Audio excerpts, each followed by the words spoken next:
Good morning and welcome to another episode of African Roots. I had a wonderful weekend and a wonderful weekend before that. I had an interesting thing happen. One of the guys from Deeper LLC came by. The Deeper LLC is a group out of St. Petersburg, Virginia. It's an organization run by and founded by a guy named Tyrone Cherry III.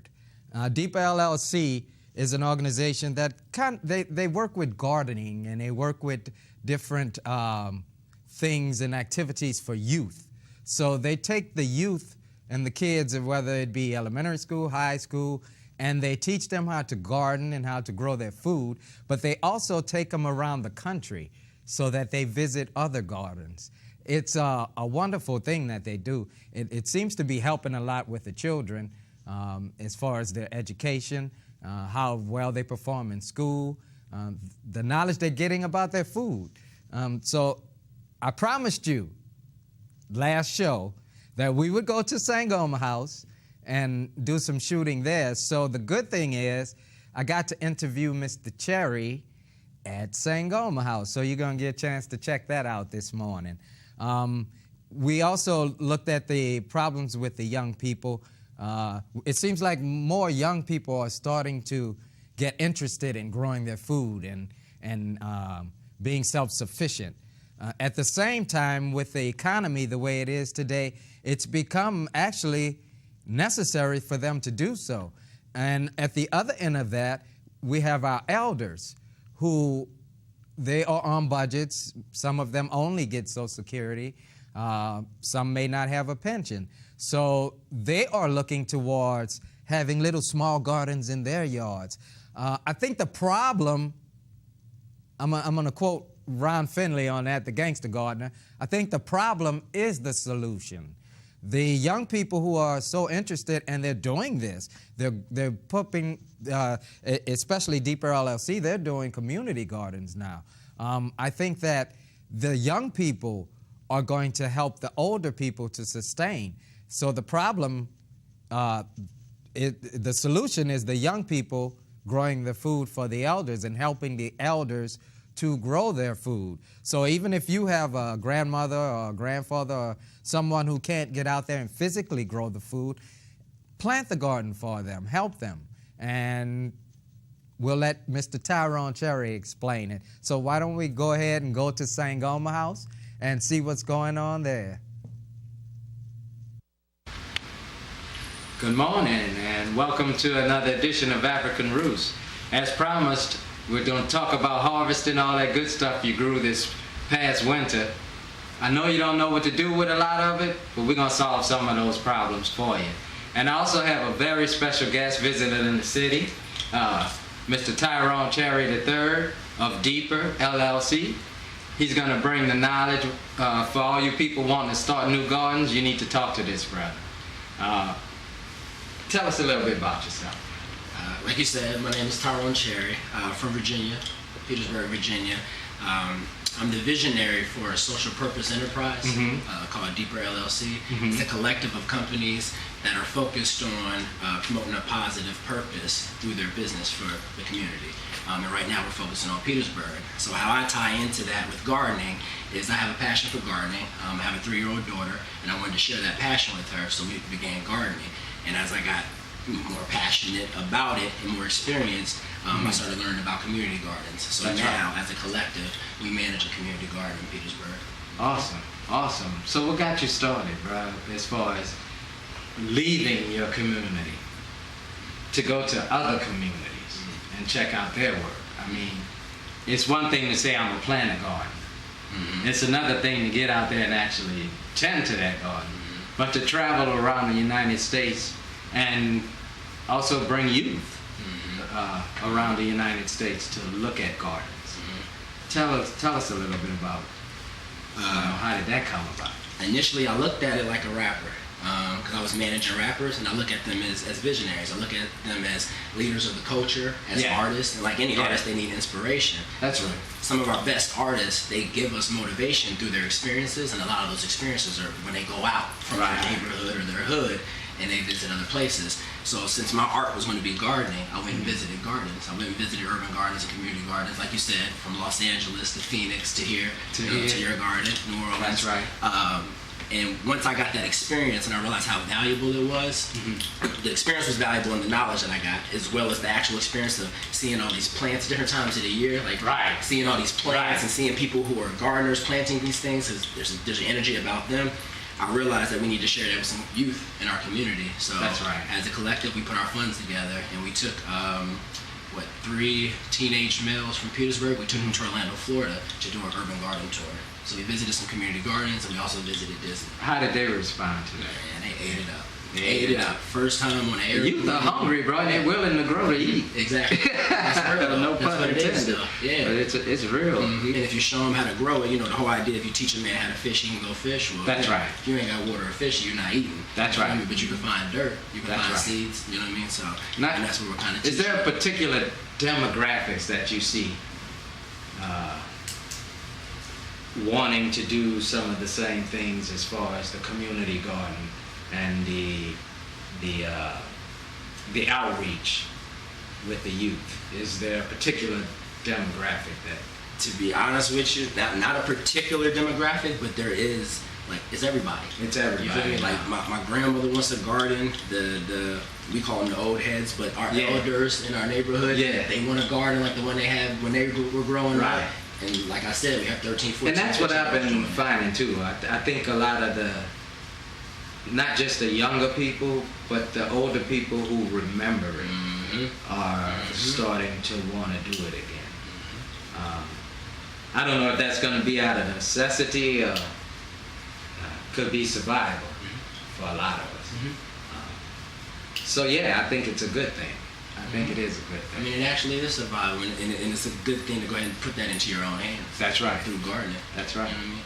Especially with the cost of food, and you just don't know what you're getting. Especially with all the GMOs.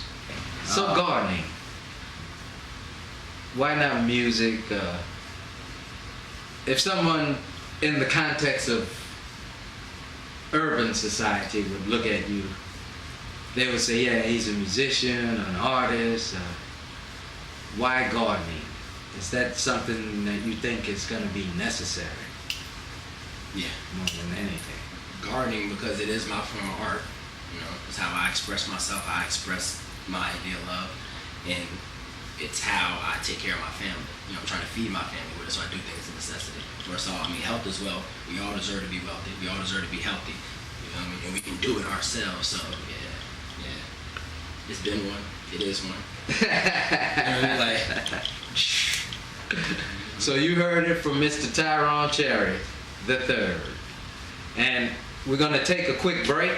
And when we come back, we're going to take a look at some of the harvesting ideas and pull some stuff out the garden. I'll show you real fast what you could do to store them and how to dry it. So, see you soon. Some very interesting words from a young brother. Before we go to our next segment I want to show you, I want to tell you and talk to you about a particular situation that went on while we were filming. One of the young ladies who was working the camera actually came there with a sprain on her foot. She had a bit of a strain and it was a little swollen.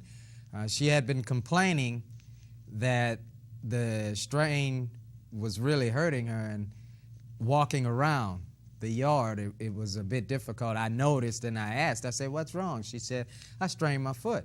So immediately I thought, she asked me about herbs. What herbs could I take to reduce the swelling? It was the perfect situation. It was Sangoma House. So what I did was I went the traditional route. The trees were in the yard. I did a hot compress in the traditional Southern African way. I did the hot compress using castor leaves from the castor bean tree, where we get our castor oil. It's one of the techniques that was widely used throughout Southern Africa, especially for all types of swelling and all types of muscle ache and muscle pain. pneumonia and things like that, pains in the chest, or difficulty breathing, even for the liver, to energize and rejuvenate the liver with this compress. Usually in the tradition of African medicine with the shamans, and not just in Africa, but most traditional cultures, the shamans don't let you know what's in their recipes. You know, in the West, people are asked, what's in this? What are the ingredients? In most other cultures, when you go to a healer or a shaman, you don't get to know what's in your medicines or in the tonics or the different things. These are individual recipes that come from individual healers. They all don't use the same herbs. Or if they do use the same herbs, they use them in different ways. So what you're about to see was something that was very impromptu. We just took a break. The other guys sat down and they relaxed and drank hibiscus tea, and they let me go to work on, her name was Emanuela, they let me go to work on Emanuela's foot. So check this out, and I hope you enjoy it. It's really relaxing, so get yourself a cup of tea and just sit back and watch.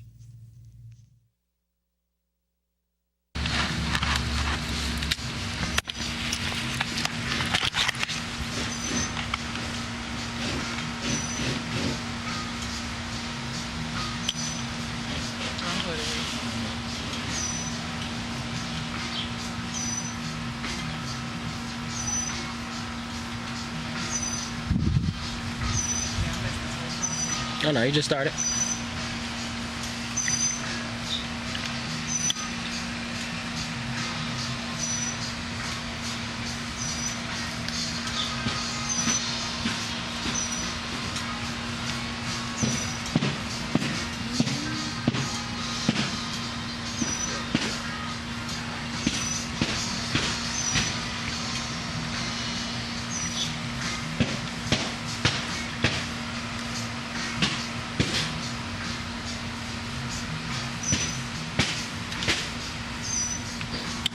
Do me a favor. You mind just holding that? You can sit right there. You can still sit there. And just record what he's doing. Oh, okay. It's already recorded. It's better.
Wow, powerful, isn't it? I'm so relaxed right now. I was thinking I was getting my feet worked on. I almost fell asleep here in the studio. So the next segment we're gonna do, we're gonna actually do some harvesting.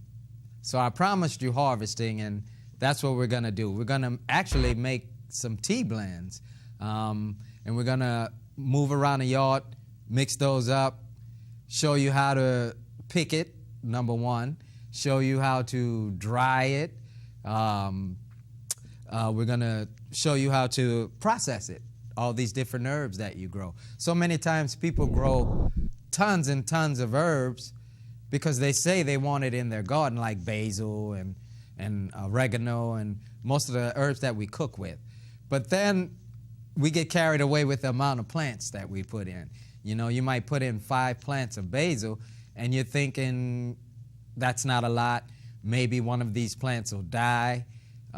Maybe 2 of them won't make it, so I'll make sure I plant a lot. But you have to understand this thing's going to grow the whole season. So, and the more you pick, the more it's going to grow in. So I would suggest that you use some of these methods that we're going to show you at Sangoma House to actually gather up all your herbs and jar them up, because you never know when you're going to need them. Winter's going to come, and then you're going to say, ooh, basil would be nice, and nice mint would be, for tea would be great, but I forgot to dry it. So take some, use it fresh, but always, always, always, even if you have to plant a plant and reserve that plant for, one, getting seeds from that plant, because most of the greens and the other plants that people use and plant in the garden, they don't necessarily always eat them, but those who do eat them, they usually keep the plant from going to flower, from seeding. So they'll break the tops off so that you get more leaf coming in.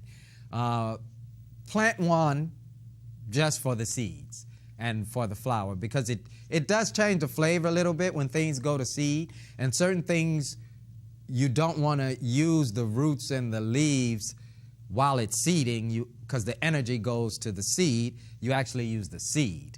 So this will be a great way if you have that extra plant, one to grow for seeds, and the others you can use for fresh and for drying. And I've heard from some people that say they take their fresh basil and they put it in the freezer, and it's nice and crisp when they take it out, and it goes right in the pot. So it works well that way too. So let's go see what they're harvesting over there and see what's going on in Sangoma House. Welcome back to African Roots, and as promised, we're out in the garden. We're going to be making a 3-mint tea. We're going to do some lemon balm, which is in the mint family. We're going to do spearmint, and we're going to do Taiwanese mint. So first I'm going to show you, a lot of people grow their herbs and grow their mints and things, but after it's all grown, they don't know what to do with it before it all dies out for the winter. So I'm going to show you here, we're going to grab some of this lemon balm, which is good for the nerves. Go ahead, my brother, and get you some cuttings of that and just pull them out. Cut a whole stalk out. What you want to do is cut a big piece, because I'm drying a lot. And just go ahead and cut that whole stalk right there. Before you cut, see these nodules here? Can you see that? You want to cut on an angle just above it. On an angle just above it. It doesn't matter if I saw it, or should I be trying to go straight through? Just go straight through it. Let me show you. A lot of times on an angle, you might want to just go up. Okay. So we're going to hold that piece. We're going to grab a couple pieces. That should be good. I have my string handy.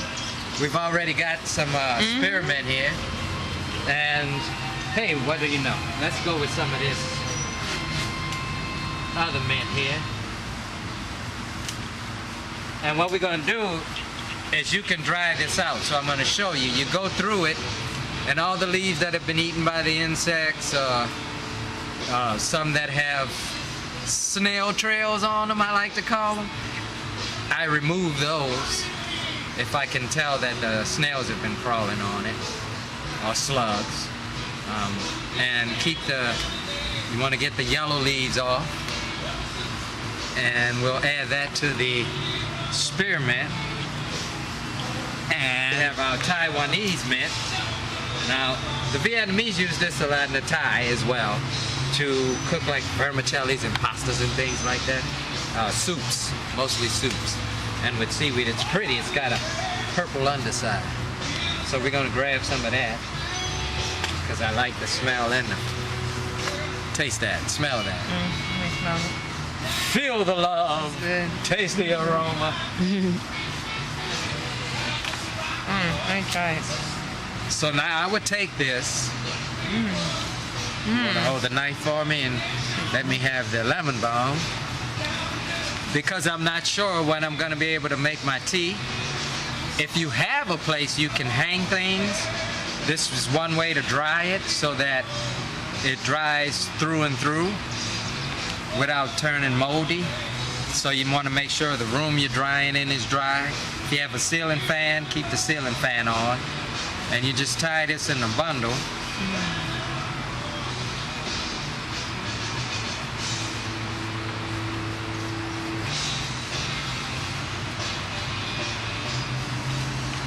I guess the Boy Scouts are saying, what's taking so long to tie that knot?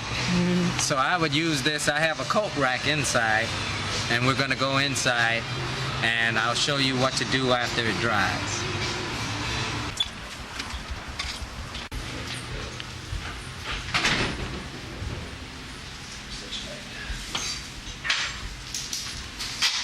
So, as you can see, I have lots of things in here drying. This is some of the Thai mint and the spearmint and the peppermint that I have already dried.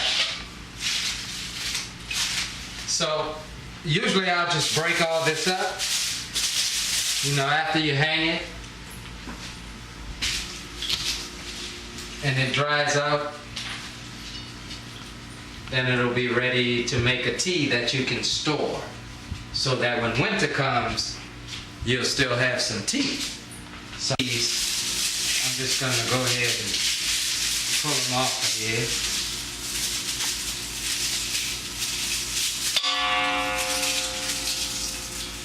It's like magic. You notice I didn't throw that on my floor, huh? I could hear my mom and my grandmother in my head. You don't pick that up. When it's dry, it's easier. If you don't have a space to hang, you can always just go ahead and take the leaves off and put them on a paper towel if you're not drying a lot at a time. And just spread it out on a paper towel or a paper bag and just sit it in a cool, dry place. You notice I have the fan going and I don't have all the light bulbs in because I don't want, when I'm working, I don't want it to get too hot in here. Dries things out fast and they tend to turn yellow.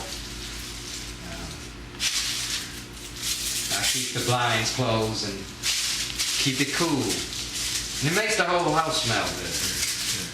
You can smell it.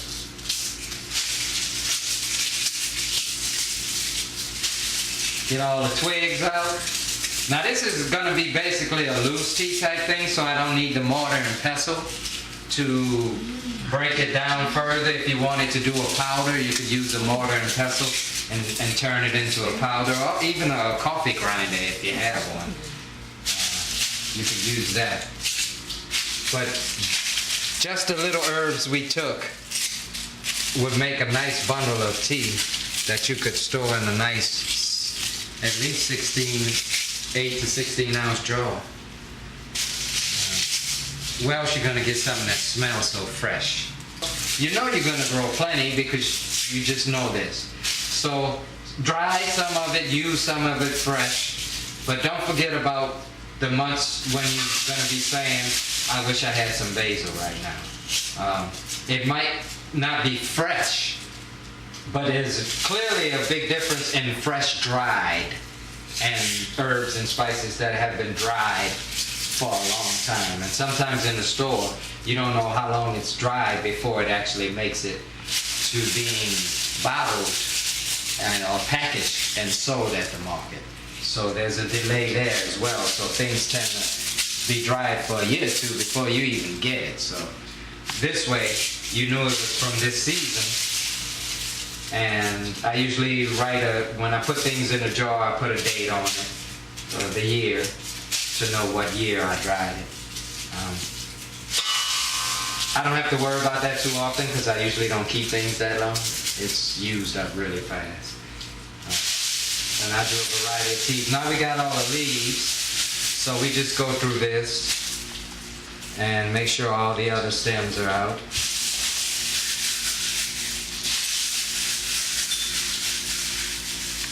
Now sometimes you might go through this and find that some of the leaves are still a little wet. So what you can do is, after you get it all crushed up, you just let it air dry an additional day or so before you put it in the jar. Do you smell it? Mm-hmm. I wish you could smell that here. You can get all the pieces out. Now, suppose I wanted to turn this into a powder. I have my handy salve. Easy to make too. It's just wood, but I didn't make this one. I bought this one. But you would take, and you could take the mortar and pestle and crush this, but the leaves are pretty thin. See how that just comes through and gives you like a granulated powder.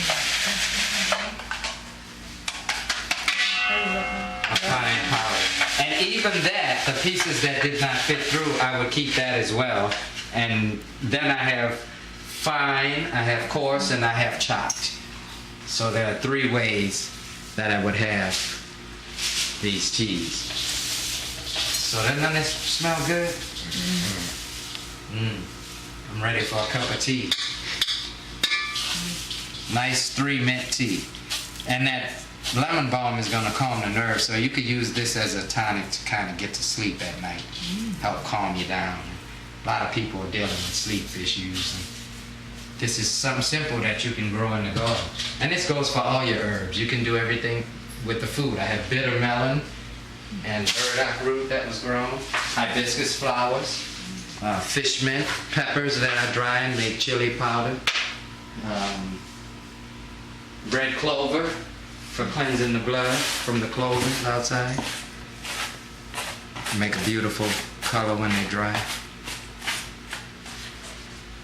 Papaya leaves to help with digestion, dry papaya leaves. Add that to spices and cooking to settle the stomach. So that was a quick harvesting lesson for you guys. Thank you again to my brother, Mr. Tyrone Cherry III. And hopefully we'll see you all again. We'll be doing some bigger and better things community-wide with the gardens. Hopefully with the success that this brother's having, he'll be able to come back and bring a larger crew, and maybe we can set some things up here in New Orleans. So, thank you, brother. Yeah, appreciate you. And thank you, the traveling twin. My name is Michi, and this is Introduce great. yourself.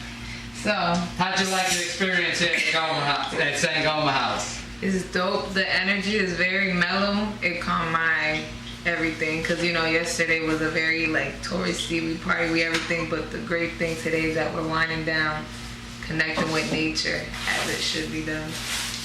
And she chews on her It is good. tie. I've been growing this whole trip. If you're in New Orleans, you gotta eat.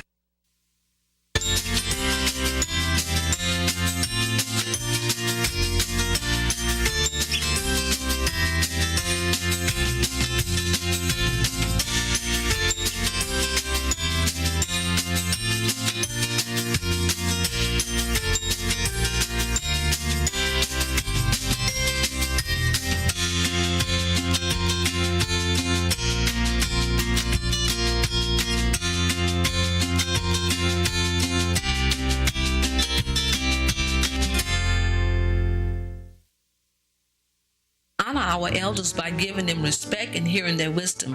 We honor our elders when we say to them, "You have taught us well." We should acknowledge the lifelong contributions they have made to our families, communities, and country. For all they have achieved throughout life and for all they continue to accomplish, we owe our elders our thanks and a heartfelt salute. We can best demonstrate our gratitude and esteem by making sure that our communities are a good place in which older people can participate to the fullest and find the encouragement, acceptance, assistance, and services they need to continue to lead lives of independence and dignity. We owe it to them. Brought to you by Nurturing Our Roots Television and Radio Broadcast.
Are you ready to discover your family history?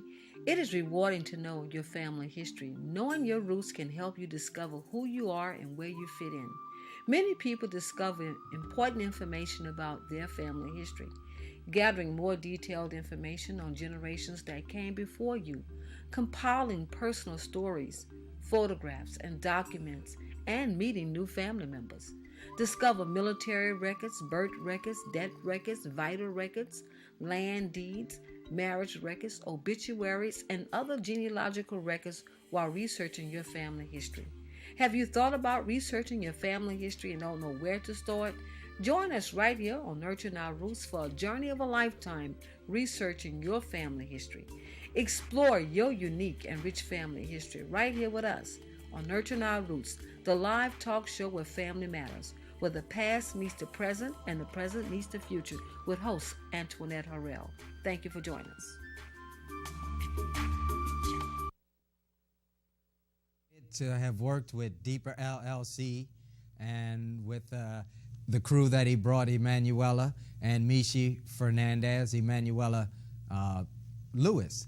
And I want to say thank you to them, as well as a special thanks to Tyrone Cherry and Deeper LLC. I wish them all the best. I also look forward to them returning with the larger crew. We were missing a few people this year, so I'm excited to finally see them come back. I just want everyone to look at what you saw and put that to use. Most of the videos we do here, I have to remind you that we do this because this series is based all on the earth changes. And part of the earth changes will come with the food, so we do need to be prepared. And the other part of it is with the economy. The economy is not allowing for people, one, to make enough money to feed their families and to do the other things that they need to do with the bills and so on, and the education. Also, they're making so many, here in Louisiana especially, there's so many budget cuts to education that our young people don't really find that they be able to work in their field. So they're looking at alternatives. Mr. Cherry, you heard him say that he's an artist. And likewise, I am an artist, and that's how I got started with the gardening. One, out of a necessity, and two, because it is an art, and I enjoy it. And it's the practical healing aspect of it. So I just want to say thanks again, and good luck in the future. And I want to tell the viewing audience thank you, and thanks for watching and supporting, and we'll see you soon.